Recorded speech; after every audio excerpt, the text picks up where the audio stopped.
after Natalie Holloway vanished on the island of Aruba, Joran Sloot has come forward to tell us that he sold Natalie Holloway for a bag full of cash to a mystery man on the beach. Then he contacted me to say it was all a lie. John Q. Kelly, the lawyer for Natalie's parents, joins us live.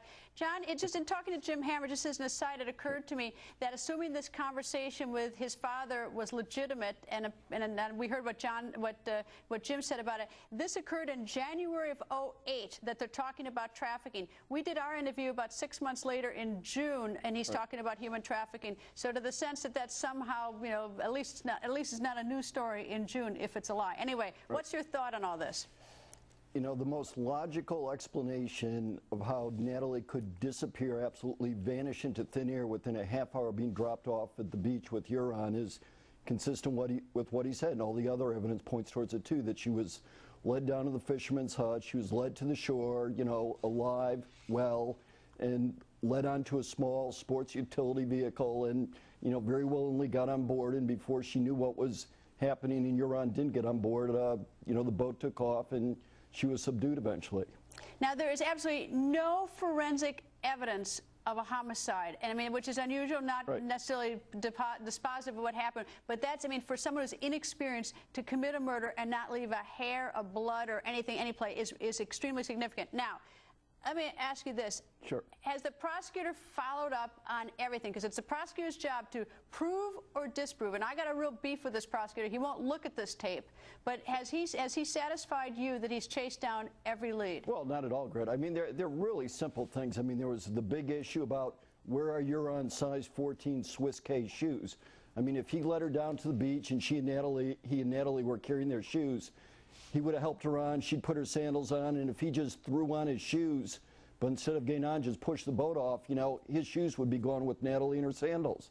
I mean, there have been all kinds of things. There are phone logs there. I've asked for the surveillance tapes in the casinos. I haven't gotten. I've asked him to review them. He hasn't gotten back to me on those. I've asked for phone records. I haven't gotten those. I've asked for backup on witness interviews. I haven't gotten those. And Greta, it's almost too simple when you step back and look at it, what probably happened that night. It's really scary.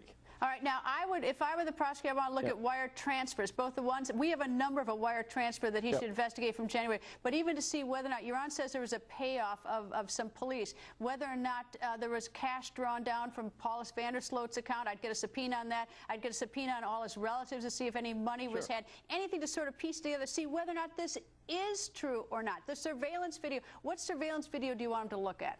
Well, for starters, if you recall, and it was sort of pushed aside by the law enforcement also, when Joran's sitting in the Excelsior Casino with Natalie and her friends, there's a middle-aged Caucasian gentleman sitting there who actually speaks to Natalie and the other girls. And I just want to know, you know, he absolutely fits the description of the man Joran describes. He actually looks a lot like Paulus, too.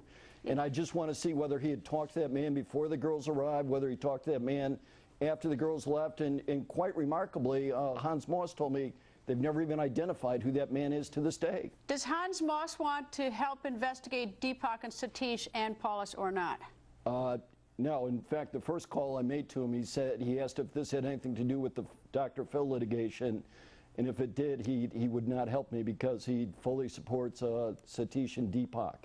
And the other thing is, let me just add, Greta, you know, Aruba is a tourist island. Their commerce, they can survive if the story is, you know, is one aberrant act by a young man who got caught up and panicked on an accidental death of a young girl there. That they can live with. But, you know, for several young men conspiring and plotting and putting someone into human trafficking, adults covering it up, law enforcement covering it up, government officials looking away, that's something Aruba can't survive. And I think that's why when you go down there and you present them with things or ask them questions, they want to disprove everything you say or not listen to it rather than go after it. Well, that's my rub, is they won't even investigate, you know, any of this that we have. You know, just investigate, prove it or disprove it, one or the other. John, thank you. Sure, Greta. Coming up, you heard Joran van der Sloot in an interview done in Thailand say he sold Natalie, but 8 hours later, before we'd even gotten out of Thailand, an email flashed across my BlackBerry. Joran said he lied to us. Did Joran lie to us, and if so, when? When he said he sold Natalie, or 8 hours later when he said it was not true? Joran's lawyer, Joe Tacopina, joins us next. Plus, you will hear an audio recording. Joran says it is a conversation between his father and him. And two of the words mentioned on the recording that you need to pay close attention to are human trafficking. You have to hear this.